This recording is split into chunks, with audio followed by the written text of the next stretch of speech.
Well, good Monday morning to you. Welcome to our Monday morning live edition of the Doctor's Nutrition Show. I'm your host, Jim Tabor, along with Doctors Jim and Janine Fox of Doctor's Nutrition, located on Cowan-Lorraine Road in Gulfport, south of Pass Road. We do this every Monday morning. It's a live show in which we talk about things regarding your health. And we invite you to call in and ask questions, 896-0713 or 800-349-0713. The producer will take your question, then we'll pass it along to us. Well, as this is the first Monday of the month, we do a thing every first Monday of the month called Open Line Monday, excuse me, in which we invite you to call in, ask questions regarding anything regarding health issues. So it's you know, it gives people opportunity to call in and just, you know, whatever. Yeah, and I get questions emailed into me. That's why I have my list here as well. And some people don't like to call in off topic, but this today, the first of the month, you can call in with any questions. Exactly. Yeah. Exactly. It seems like it's later in the month already, though, but I guess it's the latest it can be on Open Line. I know. Right. Because of the way the dates fell. A few weeks away from Thanksgiving. I know. I can't believe it. I know. I'm looking forward to that. I always like a good Thanksgiving meal. Turkey. Yeah. Yep. My sister's planning on cooking up something really good. So Sounds good. So anyway, one thing here is, I guess in the wintertime, this is something that kind of slows down anyway, but one of the questions we got, do you have anything to help increase metabolism? You know, we don't use stimulants. Okay, let's get that out, because I think they're really bad for you. But things that can help increase, just normally increase metabolism, the green tea stuff. And we've got a couple of forms of green tea in the capsule. Really helps, and I mean it truly does. And actually, green tea is so good for so many other things also. Oh yeah. Because it's great antioxidant. It has a lot of anti-cancer properties. So green tea is something that can just be beneficial to take, whether you're trying to increase your metabolism or not. Right. But it has been shown, was it 4% that it increases metabolism? Something like that. I mean, it's not huge, and I mean, there's not a magic pill like we tell everybody about weight loss. We do have something else called thermogenic weight management. And we have had people definitely say that it's worked, and you take 2 in the morning. It is not a stimulant, and it's even been shown to actually help leaky gut and gut problems. So it is beneficial in that way. And I researched both ingredients to make sure they weren't stimulants, because I don't like giving people stimulants, because I don't want to cause another problem just trying to help one problem. And so it is something that you can do, and it's called thermogenic weight management. And the thing about that green tea, and a lot of people, and well, I don't know that we've ever really talked about this or not, but green tea is really good at helping keep down oxidized LDL. In other words, your LDL cholesterol. It's extraordinarily good. It's probably one of the best things that you could possibly take to actually keep down the oxidized form of LDL. And oxidized LDL, kind of a bad guy. So and there helps in a lot of ways. Green tea, and people think about just drinking green tea, and that's good. Yeah. But the capsules are like drinking 100 cups of green tea. So I mean, it's like it really is way higher in that, especially our green tea max. Green tea max. So you don't have to boil water with the capsules. You don't have to boil water. That's right. That's right. You don't. So the green tea max is the one that we use the most, and it definitely has some really beneficial properties. Okay. Here's another one, kind of a different approach here. Can men have hot flashes? I wake up in the middle of the night burning up, and then within about 10 minutes it goes away. It's probably due to stress, more so, possibly hormones. I mean, you know, I have seen hormones make hot flashes in men. I've had men come in and they were telling me they had hot flashes, and it was their low testosterone when we checked. And it can be that and stress together. And low testosterone creates stress in men. Right, but stress actually makes, I have a lot of women that'll say, oh, I had hot flashes and I hadn't had them in 10 years, and all of a sudden they're back. And they haven't done anything differently with the hormones. It's normally, when we do lab work, it's the stress hormone. Yeah. So stress hormone being high can actually increase hot flashes in both men and women. Yeah. I do tell men, if it continues and it becomes a severe chronic problem, they need to get lab work, get checked out. Yep. Because there's some other illnesses and chronic problems that can actually make hot flashes as well. Right. Not good ones. All right. Yeah. 896-0713 or 800-349-0713. It's our Open Line Monday, and we're talking about pretty much anything that has to deal with your health. You have something over there you want to share? Or? Well, I mean, it's just a study. I mean, this is something that we've talked about over and over. As they say, ad infinitum. Ad infinitum? Oh, okay. Ad infinitum. On and on. One of those Latin things, huh? Yeah. A lot of times, okay. Ad infinitum means a lot of times, okay. It's about the low carb diet, and they even talk, and this was done, and it's kind of interesting. It published in JAMA, the Network Open Diabetes and Endocrinology. So they're finally catching on up there, okay? We see this clinically all the time. You know, that people that'll get on a low carb diet and stick to it, they can turn diabetes around. Yeah, type 2. Type 2. And speaking of diabetes, I just heard that, last week we had in the news that diabetes has increased 23% in Mississippi. Well, we see so much of it in South Mississippi. Just in the past year has increased 23%. I don't doubt it, because I know we see it a lot, and we're seeing it even in kids. We've talked about that. We see it in teenagers. You know, it's definitely on the rise. Right, and we look at, and they kind of talked about it in here, the pre-diabetes, but they really didn't get into it in the depth I think they should. Of course, I'm going to be critical of it, but needless to say, I think they should have went a little further, because clinically, what we see clinically is even different than what they're talking about here, and they're talking about some pretty good stuff. You know, somebody that's pre-diabetic, their A1C is 5.7 up to about 6.3 or 4 or something like that, which are in that pre-diabetes range. They're talking about turning that around, get things back to normal, losing weight. Because people come in and say, well, weight loss is always a big issue, and it's what you're eating, folks. Yeah, I promise you. And it doesn't even matter if you're pre-diabetic or diabetic. No. Carbs make weight gain. Yeah. And I'm not insulin resistant. I don't have any of the markers on my lab work, but if I eat carbs, I gain weight. It's just the way it is. So you don't have to be, but if someone that's actually insulin resistant and they do have a metabolic syndrome, it's even worse than them. Yeah. They gain it, and they gain it right in the middle. People can walk in sometimes, and I don't even have to have lab work to tell them that they're insulin resistant, because you can see it. If they gain all in the middle, and even kind of right here under the chin, they're probably insulin resistant, or pre-diabetic or diabetic. Yeah.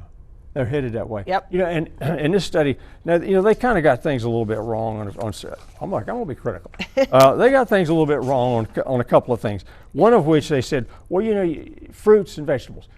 I'm going to warn you, fruit has a lot of sugar in it.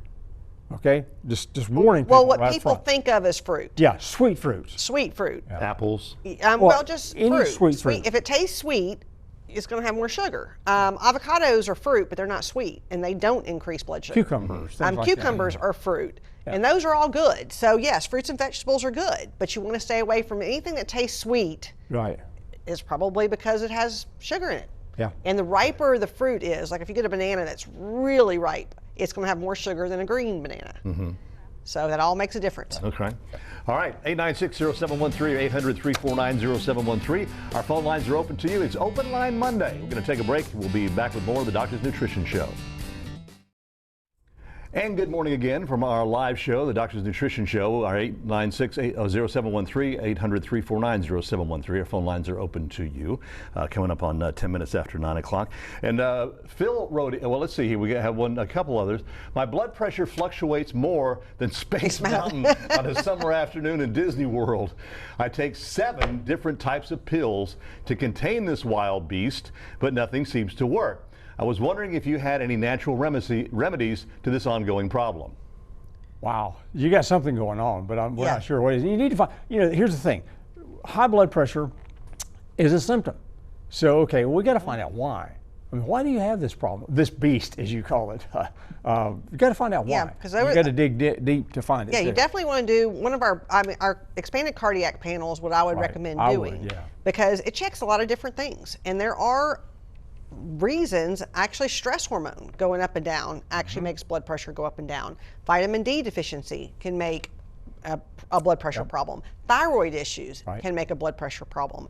Pre-diabetes and diabetes that we were just talking about. Yes. I have actually had people over the years that came in that were already on multiple medications, not controlling their blood pressure, and they come in, and if they follow the diet that we give them and do the low carbohydrate diet, they have to go back to their doctor because their blood pressure starts falling too much. So it definitely, what you eat makes a difference too. So we don't know from the question whether you're overweight or underweight. Yeah, we don't know. So the thing is everybody's a little different, but definitely the expanded cardiac panel I would do, and then I'd kind of go from there. Yeah. Okay. That's a good starting point. 896-0713 or 800-349-0713. Lisa called in and said, what do you recommend for treating rosacea? I'll let you have that one. That's always Yeah, because rosacea is one. We We see a lot of people with rosacea, and one thing that really works well in most of the people, you can't ever say all, but most, is something called olivir. Yeah. Olivir is antiviral, antifungal, antibacterial, and antiparasite. And rosacea, medically, they treat it a lot of times with antibiotics. Well, this is olivir is safe to do long term. And so it's long term, and it makes a big difference. Now, you do normally have to keep taking it. Just like medicine, some of the natural things, if you find something that works, you got to keep taking it. You can't just take it for a week and then say, oh, it's gone, and I'm never taking it again. So, we have a lot of people that take stuff. Is rosacea like a virus? It stays under your skin or something like that? Well, there's a couple of causes for it. Yeah. One's viral, the other one's bacterial. Another one's bacterial. It's one of those things where it has multiple sources of problems that can cause it. But yeah, But we really do get really good results with the olivir. Right. You have to take about 4 to 6 a day, so it's not just one pill a day. Because with natural products, usually it's not as concentrated as a medication. So you do have to take more of it. But that we see really good results with. Right. All right, another question. It's seeming lately a lot of people that I know are having to have gallbladder surgery. Is there anything that I can do to make sure mine stays healthy? Eat better is one thing. I mean, there's no doubt. You want to eat correctly, and you don't want to do a lot of sugar, carbs, just like we always say, but you also don't want a lot of bad fat. it's the bad fat. It's the bad fat, not the good fat. One of the problems with gallbladder, and I had this explained to me 40 some years ago when I was in school by a general surgeon, and he explained it very well. The reason the gallbladder eventually causes problems is because you don't use it. It's not being used. And everybody says, what? Yeah, you're not using it. It's not functioning like it's supposed to be functioning. In other words, when you eat a meal, it's got good fats in it, it dumps out the bile to help emulsify that fat, and then it flushes itself out. If you eat a high carb diet, ad infinitum again, remember that one? On and on and on. Then what happens is you're loading yourself up with foods that never require the gallbladder to function. So the gallbladder says, hey, I'm just going to sit here. So that stuff sits there and it just It gets sludgy. Causes problems. And eventually, and the acronym that they used to use for, possibility or potential, and don't take any offense to this, but fat female over 40. I promise you. And Although you're seeing it much younger now. You're seeing it younger now. That was a long time That ago. was 45 years ago. That was a long time ago. And seriously, this guy was a general surgeon, and he was a crackpot. He was good. He was good at it. But that was his thing. If you said gallbladder, fat female over 40. But that was 45 years ago. Yeah. Now we're seeing it in young people. We're seeing it in young guys. We're seeing it every age. Yeah, we're seeing it in young guys that have gallbladder issues. Now, one thing that we have that really does help the gallbladder better, it really helps it, is Alzheimer's. Yes. It is a digestive enzyme, but we have a lot of different digestive enzymes, but Alzheimer's is the one that works best for gallbladder. Right. And it definitely helps you break down your food better. It does have some oxbile. It takes some of the stress off the gallbladder. So it does actually help. So digestive enzymes never hurt. And as people age, there's no doubt your digestive enzymes go down. And when you get good digestive enzymes, you get more nutrients because you can pull more nutrients from your food. So overall, and it's not real expensive. I want to say our Alzheimer's is around $16, $17. So it's not real expensive to take. Yeah. Yeah. Okay. Another question. I seem to get a lot of UTIs. What do you recommend? How am I going to? Well, don't know, but what we see a lot in the UTI department is women after menopause. That's when we see people that get chronic ones over and over and over again. In that case, we do usually use a vaginal estrogen cream because it does actually help with preventing UTIs. Also, we have something called D-mannose. And D-mannose just is a type of a sugar the body can't use, and it flushes it out. So it flushes out the bacteria, and it honestly, it's you can give it to a day-old baby if you wanted to. So it's that safe to take. So mannose is very safe, and a lot of people do that preventatively. But with UTIs, most people already know the basic stuff that causes them. Baths. If you take a bath and not a shower, some people will get UTIs because bacteria come from one area and get in another. Wiping wrong. that all makes a difference. If females need Do men get UTIs? they do, but could. we don't see it near as often. Really? I mean, not near as honestly, often. I would say, gosh, Yeah. It's 30 to rare. 40 to 1. I mean, honestly, Yeah. it's mostly women because of anatomy. Yeah. And so, but we do have we deal with a lot. Cranberry is something that some people, it helps. Depends on the pH of the urine, so it just depends on your pH because it does acidify. And so if you have a real high pH, that will help it too. So Yeah. it just depends on the person. Like anything, we always tell people come in and talk to us because everybody's different. We answer questions generally, but if you come ask specifics, we can maybe help you a little bit more. Right. Okay. 896-0713 or 800-349-0713. Our phone lines are open to you right now. We're talking about, anything you want to talk about. So pick up the phone, give us a call. We're going to take a break. We'll be back with this week's special. And welcome back to the final segment of this morning's live show. We are going to be taking your calls the next few more minutes and then we'll wrap it up. But we want to let you know what this week's special is first off. It's the Detox Greens. And it's a green powder, and it's got everything in it is some sort of green, I promise you. And it's food that you're never, ever going to probably eat. And we made it in a form to where, because everybody says eat green, a lot of green foods. This gives you a way to do that. You mix it in water. It really doesn't taste bad. We made it taste good because some of those things, over the years, I've tasted some like they would gag. Yeah. I mean, a fly wouldn't land. But they're on not, stuff. they're pretty good. Terrible. This one's good. We actually made it taste good. I said that's one of the prerequisites. If it don't taste good, nobody's going to take it. And Right. we sell the And heck even out though of it. it's called Detox Greens, it's not just for detoxification. But it does help It is that. actually a green drink. And everybody's heard of the greens and just greens for overall health because people don't eat enough greens. Right. But greens are the chlorophyll in greens, the color in there, green, is very detoxifying. So that's why it's called Detox Greens, but it's kind of a daily detox. It does not make you have diarrhea. People ask that question all the time. Is it going to make me, Yeah, that'd be it my does first help question. regularity because it does have fiber. Yeah, a little fiber It does have stuff some in it. fiber Yeah. added. It does, and it actually does have some milk thistle, and there's some of the herbals that actually are also just good for detoxifying the liver. But it's a good daily detoxify. It isn't just something that you take just every once in a while. It's something that you can take long term. Right. Okay. We've got a question here. This is Ronnie from Pascagoula, longtime viewer, first-time caller, and I have a question for you. Good. I was just wondering, when it comes to the lab work you offer, does any of it reflect on the status of your homocysteines or the levels associated with them? Yes. Yes, actually our expanded cardiac panel and our super panel both check homocysteine. Now, also B12 and folate are checked, which have a lot to do with your homocysteine. Right. So those are on pretty much all of our panels. But homocysteine is a very good thing to check because homocysteine is one of those things that is about genetics. It runs in families, and it doesn't matter if you have the perfect diet. If you exercise perfect, you can have everything perfect and you can still have high homocysteine. So that's one of those we tell people, everybody needs to kind of know their base level, I think. Yes. Because it causes a lot of problems. It can block an artery quicker than cholesterol. It can cause dementia. It affects the brain. Right. So it hardens arteries, really, when you look at what it does. And so you definitely want to know where your homocysteine is. And so this is a really good idea to check it. And everybody has homocysteine. It's just a matter of how much. You want it low as possible. It's a byproduct of metabolism. So if you're alive and breathing, You're going to have some. You're going to Yeah. have some. So yeah. But it's about being able to have the right nutrients to reduce that homocysteine Right. into something that does not cause harm.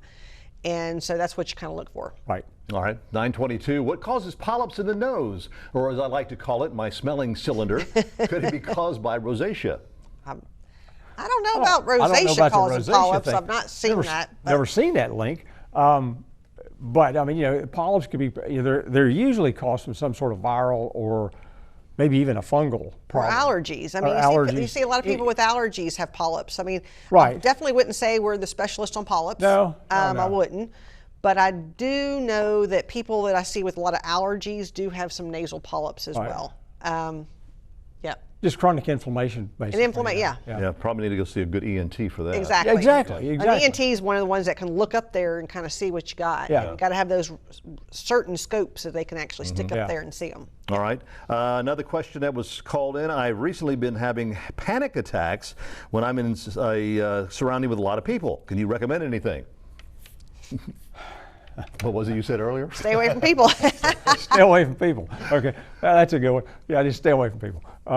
There's a few things that help with panic Yeah, attacks. there are. I mean, Theanine. I was going to say theanine's probably the first Yeah. thing that I recommend to anybody because it's safe enough you can give it to a baby. I mean, seriously, It's or a one kid. that- yeah. Okay, but adults can take it too. So it's the safest, easiest thing. And if the most gentle, easy, safe thing will help it, Right. start there. Don't go get a 10-pound hammer. And you can take it with other medications. The good can. thing about theanine is you can take it if you have to. You can take other medications with it. Yeah. Theanine is just so safe. Like I said, we use it in kids a lot for I take it. hyperactivity. We use it for focus. Yeah. We use it. It's used for panic attacks. I mean, it's just very good for that. Yeah, it's Now, great. another thing that helps is 5-HTP, which 5-HTP is a precursor to serotonin. Right. So increasing your serotonin levels a lot of times can actually help with panic attacks as well. Tyrosine can help. Everybody's different. So you just, again, we usually ask a lot of questions. Yeah. It depends on what medications you're on because there are medications you can't take 5-HTP with. So it just depends on what you're on. But theanine can be taken with anything. Right. The older I get, the more issues I have with hormones. I hear a lot about hormone replacement therapy. Can you comment on this? Well, I'll let you do that. Well, that's a. it's female. mostly women that we see. I mean, hormone replacement therapy can be men. We see a lot of that as yeah. well. It depends on the person. I mean, it really depends on men. I'll start with men. If their testosterone is just on the lower end, I don't recommend it. I always say try to do stuff to boost your own production. Right. You have way less problems and way less side effects in the long run. Now, if you get someone that does not make any at all, then yes, a lot of times they do have to go to the doctor and get replacement. In women, I always tell people, menopause is not a disease. It does not have to, you do not have to do hormone replacement. Yeah. Now, some people can't live with the symptoms. They can't live with the problems. So in that case, you have to look at, and we do have some natural hormones and we have some natural hormone creams that are very, very weak, way weaker than your prescription ones. I'd always say start there. And then if it's not enough, then you can go with stronger.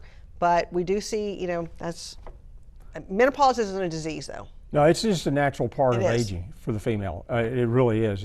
It's been going on that way since. Yeah, for years and years and years. For a few years now. So yeah. All right, the flu seems to be back and hitting hard. What do you recommend to reduce my chances of getting it?